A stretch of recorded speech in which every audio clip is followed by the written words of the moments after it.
Hi hello నమస్తే, నా పేరు Vasu. Welcome to my channel. ఇప్పుడే పుష్ప ట్రైలర్ రిలీజ్ అయింది. ఎన్ని 3 సంవత్సరాల నిరీక్షణకు అల్లు అర్జున్ ఫ్యాన్స్కి కాదు కదా, తెలుగు ఇండస్ట్రీకే కాదు కదా, ఇండియన్ ఇండస్ట్రీకే ఒక ఊపు వచ్చింది. ఈ ట్రైలర్ చూశాక బుర్రపాడు కాదు కదా, మైండ్ బ్లాక్ కాదు కదా, ఊర సామి ర్యాంప్ అంతే. ఈ రేంజ్ ట్రైలర్ అసలు ఎవరు ఎక్స్పెక్ట్ చేసుండరు. ఈ మాదిరి ఎలివేషన్స్ మాత్రం నెక్స్ట్ లెవెల్ వచ్చాయి. అయితే ఒకటి మైనస్ అని చెప్పుకోవచ్చు, బట్ ఏం కాదు, ఇంకో ట్రైలర్స్ వస్తాయి, ఇంకా టైం ఉంది కాబట్టి.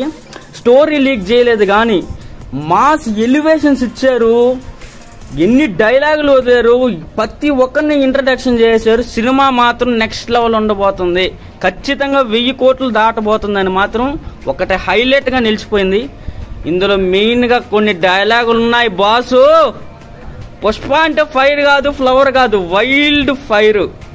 ఇంత మాదిరి డైలాగు కన్నడ కాదు కదా, అసలు తెలుగు, హిందీ, తమిళం ఏ భాషలో కాదు కదా, ఇండియన్ ఇండస్ట్రీలో వన్ ఆఫ్ ది బెస్ట్ గా అయిపోద్ది. తగ్గేదేలే కాదు, ఇప్పుడు డబల్ అసలు తగ్గేదేలే అన్నట్టు పోయింది ట్రైలర్ మాత్రం. ఖచ్చితంగా బాసు నెక్స్ట్ లెవెల్ ఉంది. ఇంకోటి లేడీస్కి ఓరియంటెడ్గా కూడా పిల్లం మాట వింటే ప్రపంచంలో ఎలా ఉంటో చూపిస్తా అంటూ ఒక డైలాగ్ వదిలేరు, అది కూడా బాగా అనిపించింది. ఇంకోటి ఆల్రెడీ మనం వినేస్తున్నాం ఈ బ్రాండ్, పుష్ప అంటే పేరు కాదు బ్రాండ్ అని. ఈ డైలాగ్ ఇంతకు ముందు వదిలేరు కానీ డైలాగులు మాత్రం వదిలిన 2-3 కూడా చాలా బాగా అనిపించాయి. ఎలివేషన్స్ బాగా అనిపించాయి, లుక్స్ పరంగా హైలైట్గా ఉన్నాయి. ఇంకా ఒక మాల అంటూ ఒక మాల వేసుకున్నట్టు కూడా ఒక లుక్ వదిలేరు, అది కూడా చాలా బాగుంది. బ్రాండెడ్ విషయంలో కానీ ఏ మాత్రం తగ్గలేదు. సుకుమార్ గారు మీకు మాత్రం జై 100, అసలు మీరు తట్టుకోలేని విధంగా కలెక్షన్స్ మాత్రం నెక్స్ట్ లెవెల్ వస్తాయి. ఇంకా డిఎస్పి ఇంకా చెప్పబలేదు, పుష్ప 1కే ప్రపంచం సృష్టించేసాడు అన్నట్టు ఉంది. ఇంకా 2కి అయితే నెక్స్ట్ లెవెల్ ఉండబోతుంది.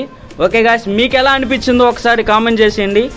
ముఖ్యంగా అల్లు అర్జున్ బాయ్ ఫ్రెండ్స్ ఎలా అనిపించిందో ఒక్కసారి గట్టిగా కామెంట్ చేసుకుంటే. Okay guys, subscribe this channel, share your friends. మీకు ఎలా అనిపించిందో ఖచ్చితంగా కామెంట్ అయితే చేయండి. బాక్స్ ఆఫీస్ బద్దలు గ్యారంటీ, 1000 కోట్ల గ్యారంటీ.